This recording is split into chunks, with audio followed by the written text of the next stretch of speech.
안녕하세요. 노원김입니다. 오늘은 주식 매매에 있어 가장 중요한 요소인 종목 선정에 대한 얘기를 해볼 건데요. 그 종목 선정 안에서도 가장 중요한 요소인 거래 대금과 거래량에 대해서 알아보려 합니다. 우선 많은 분들이 종목을 찾으실 때 가장 쉽게 찾을 수 있는 방법이기도 하고요. 전 세계적으로 주식 투자자들이 종목 선정에 있어 가장 많이 사용하는 것이 아마 이 거래 대금과 거래량일 겁니다. 여기서 거래 대금이란 해당 주가와 그 해당 주가에서 일어난 거래량을 곱했을 때 나오는 값이 거래대금입니다. 그래서 거래대금과 거래량에서 어떤 걸 봐야 하냐면 개인마다 기준이 다를 수는 있지만 저는 1차적으로 거래대금을 확인하고요. 시가총액을 넘어서는 거래대금이 발생한다면 해당 종목의 유통주식수를 확인하고 거래량도 확인하게 됩니다. 여러분도 아마 시가총액이 1000억짜리인데 거래대금이 2배, 3배, 2천억, 3천억 발생한 종목을 보신 적이 있을 겁니다. 그런 경우에는 세력 간의 손바뀜이 일어났을 확률도 있고 가진 물량을 모두 털어나기 위해서 열심히 거래를 돌린 경우도 있습니다. 물론 정확하게 이유는 알 수 없지만 그 해당 종목에 있어 내 소중한 돈으로 매매하는 것이기 때문에 이상한 점이 하나라도 있으면 해당 종목을 피하는 것이 좋습니다.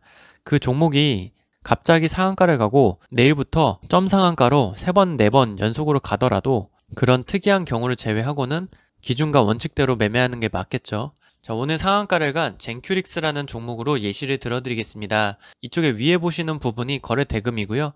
밑에 나오는 지표가 거래량입니다. 거래 대금과 거래량을 보시게 되면 캔들의 모양이 거의 유사한 걸 볼 수 있습니다.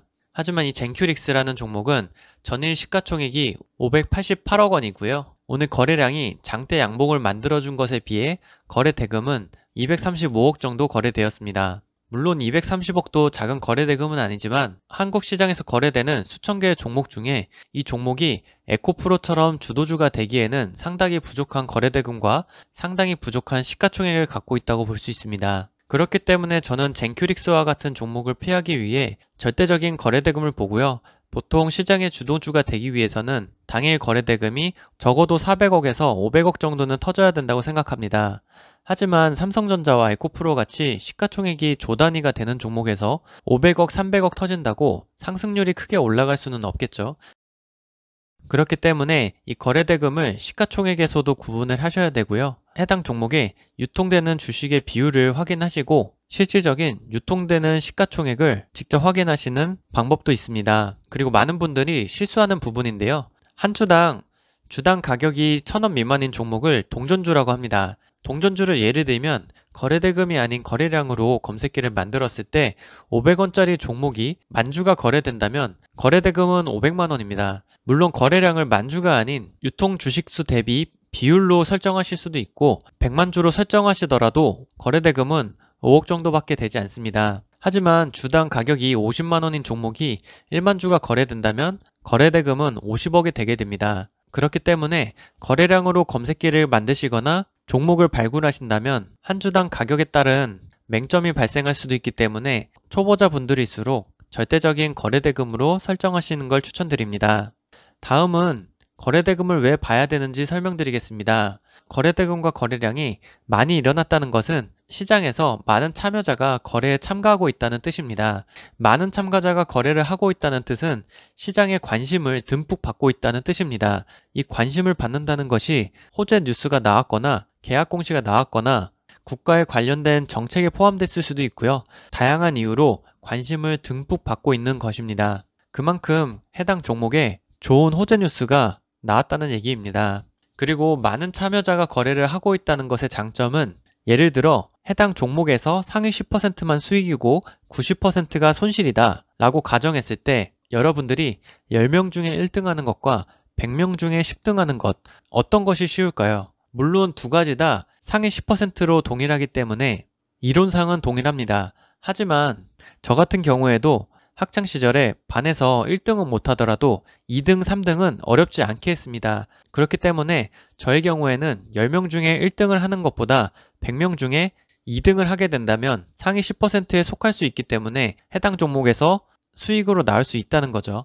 그래서 이 영상을 보고 계신 분들이라면 주식을 전혀 공부하지 않은 분들보다 훨씬 유리한 위치에서 매매를 할 수 있기 때문에 한 종목에서 10,000명의 투자자가 동시에 매매를 진행해서 상위 1%인 100명만 수익을 내고 9,900명이 손실을 볼 때 여러분들은 주식 공부를 열심히 하시는 분들이기 때문에 상위 1%인 100명 안에 드실 수 있습니다. 하지만 거래대금이 작은 종목에서 매매를 하신다면 여러분들보다 훨씬 경력이 많은 상위 트레이더 분들이 수익을 내고 나갈 때 그 트레이더 분들이 매도하고 나가는 물량을 받아주는 매수자가 될 수밖에 없습니다. 그리고 다음으로는 거래대금이 많이 터졌을 때 양봉으로 끝났는지 음봉으로 끝났는지가 중요합니다. 보통 거래대금이 터지고 양봉이 만들어지게 되면 이 종목에 있어 앞으로 매매 시나리오에 있어서 기준봉으로 삼게 됩니다. 그리고 거래대금이 많이 터졌지만 장대 음봉이 만들어지거나 긴 윗꼬리가 만들어진다면 보통 기술적 분석에서 세력이 매집을 했다는 의미로 풀이가 되는데요.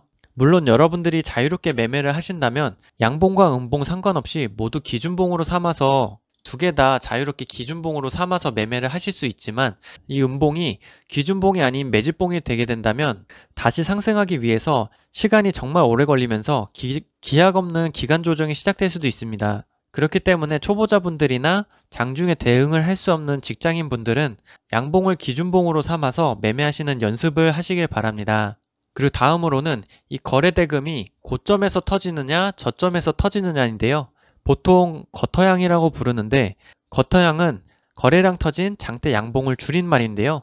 저점에서 거래대금이 많이 발생하고 장대 양봉을 발생한 경우에는 시세가 시작되는 부분으로 풀이되는 경우가 많습니다. 그리고 고점에서 거래대금이 많이 발생한다면 세력들이 이탈하고 있을 확률이 점점 올라갑니다. 며칠 전 리딩방 관심 종목이었던 유진로봇을 보겠습니다. 유진로봇이 과거에 거래대금이 터지면서 장대 양봉을 만들어주면서 크게 상승해주는 모습입니다. 하지만 22년 1월 7일에 앞에 있던 거래대금보다 더 큰 거래대금을 일으키면서 장대 양봉을 세워줍니다. 고가가 26%, 종가가 24%까지 올랐지만 그 뒤로 계속해서 조정을 보여주면서 앞에 있던 상승과는 다른 모습을 보여줍니다. 하지만 여기서도 갑작스럽게 거래대금을 터지면서 상한가를 도달했다가 종가가 16%에 마감을 해주는 모습이고 그 뒤에서도 거래대금이 터지면서 계속해서 올라가주는 모습입니다. 앞서 말씀드렸다시피 저점에서 거래대금이 터지면서 장대 양봉을 만드는 부분과 위로 점점 올라가면서 위쪽에서 거래대금이 터지며 장대 양봉을 만든 부분은 조정을 유발하는 모습입니다. 이 뒤에도 마찬가지로 고점에서 거래대금이 많이 발생하면서 쭉쭉쭉 양봉을 만들어주지만 이 뒤쪽에서 970억이라는 거래대금이 터졌지만 뒤에서는 힘을 보지 못하고 계속해서 조정을 보는 모습입니다. 최근에 유진로봇의 흐름을 보게 되면 조정 구간 다음으로 거래대금이 터지면서 장대 양봉을 만들어주는 모습입니다. 이 뒤에도 이렇게 짧은 조정을 보여주면서 강하게 상승을 해주는 모습인데요.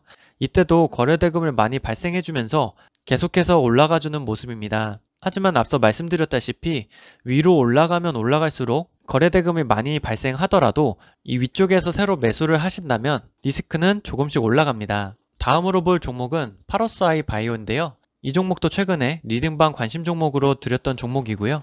신규 상장주지만 거래대금이 상당히 많이 발생하고 있는 모습입니다. 이 구간에서는 거래대금이 많이 터졌지만 장대 양봉을 만들어주지는 못하고 도지캔들, 십자 도지캔들을 만들어주는 모습이고요. 그 이후에도 거래대금이 많이 터지는 모습입니다. 그 다음으로는 거래대금이 줄어들면서 잠깐의 조정 기간이 있었지만 다시 한번 거래대금이 많이 발생하면서 31일에는 상한가까지 만들어주는 모습입니다. 제 유튜브를 보셨던 분들은 이제 목표가 정하는 방법을 아실 거예요. 이렇게 앞에 나왔던 파동값을 계산해서 이렇게 쭉 가지고 오면은 다음으로 상승할 때 이렇게 1대1 파동값을 예측을 하고 제가 드린 매매 타점에서 매수를 하신다면 여기까지 최대 목표가를 달성해주는 모습이고 여기서 이 목표가를 모르고 상한가 따라잡기를 하신 분들은 다음날 시가가 마이너스로 출발했기 때문에 전날에 상한가 따라잡기로 매수하신 분들은 장이 시작하자마자 손실을 보셨을 겁니다. 그리고 다음으로 볼 종목은 솔트룩스인데요. 이 종목도 리딩반에서 관심 종목으로 들었던 종목이고 거래대금이 많이 터지면서 장대 양봉을 이렇게 만들어주는 모습입니다. 그 이후에는 거래대금이 줄어들면서 이쁘게 조정을 보여주는 모습인데요. 중간중간 장대 양봉을 만들어주는 모습도 보입니다. 그래서 이전에 말씀드렸다시피 바닥에서 거래대금과 장대 양봉을 만들어준다면 추세가 전환되는 신호로 볼 수 있는데요. 이 이후에 며칠간의 조정을 마치고 전고점까지 크게 상승해주는 모습입니다. 앞서 보신 세 종목 모두 다 눌림목 매매 타점이 나왔기 때문에 유진로봇과 솔트룩스는 30% 정도 나왔고 파로사이 바이오는 50% 이상의 수익률이 나왔습니다. 이러한 기준을 잡고 종목 선정을 하셔서 매매 기법에 맞는 원칙만 잘 지키신다면 시장의 주도 테마에서 건강한 종목을 매매하신다면 일주일에 3종목 미만으로도 큰 수익을 얻으실 수 있습니다. 영상 끝까지 시청해주셔서 감사드리고요. 여러분의 성공을 진심으로 응원합니다. 감사합니다.